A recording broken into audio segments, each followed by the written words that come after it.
the individual point of view. Important as the matter of your point of view for the facts of social life is, it is of less moment than your viewpoint for your fellow men, for your acquaintances, friends, relatives, your immediate family, and most of all, yourself. You must learn not to look upon the world as a lost and decaying thing, but as a something perfect and glorious, which is going on to a most beautiful completeness. And you must learn to see men and women not as lost and accursed things, but as perfect beings advancing to become complete. There are no bad or evil people. An engine, which is on the rails pulling a heavy train, is perfect after its kind, and it is good. The power of steam, which drives it, is good. Let a broken rail throw the engine into the ditch, and it does not become bad or evil by being so displaced. It is a perfectly good engine, but off the track. The power of steam that drives it into the ditch and wrecks it is not evil, but a perfectly good power. So that which is misplaced, or applied in an incomplete or partial way, is not evil. There are no evil people. There are perfectly good people who are off the track, but they do not need condemnation or punishment. They only need to get upon the rails again. That which is undeveloped or incomplete often appears to us as evil because of the way we have trained ourselves to think. The root of a bulb that shall produce a white lily is an unsightly thing. One might look upon it with disgust.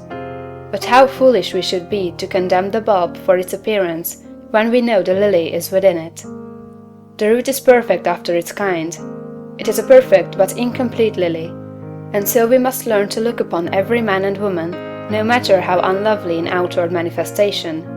They are perfect in their stage of being, and they are becoming complete. Behold, it is all very good. Once we come into a comprehension of this fact, and arrive at this point of view, we lose all desire to find fault with people, to judge them, criticize them, or condemn them.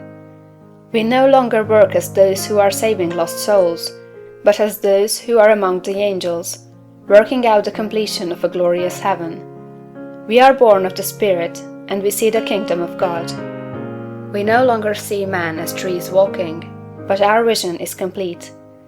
We have nothing but good words to say. It is all good, a great and glorious humanity coming to completeness. And in our association with man, this puts us into an expansive and enlarging attitude of mind. We see them as great beings, and we begin to deal with them and their affairs in a great way. But if we fall to the other point of view, and see a lost and degenerate race, we shrink into the contracting mind, and our dealings with men and their affairs will be in a small and contracted way. Remember to hold steadily to this point of view.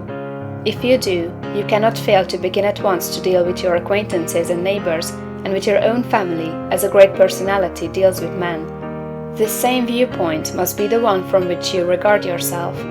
You must always see yourself as a great advancing soul. Learn to say, "There is that in me of which I am made, which knows no imperfection, weakness, or sickness. The world is incomplete, but God in my own consciousness is both perfect and complete. Nothing can be wrong but my own personal attitude, and my own personal attitude can be wrong only when I disobey that which is within.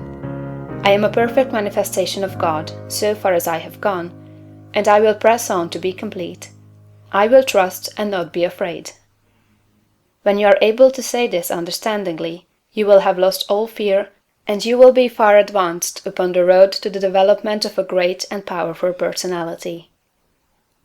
Gone, and I will press on to be complete. I will trust and not be afraid. When you are able to say this understandingly, you will have lost all fear, and you will be far advanced upon the road to the development of a great and powerful personality.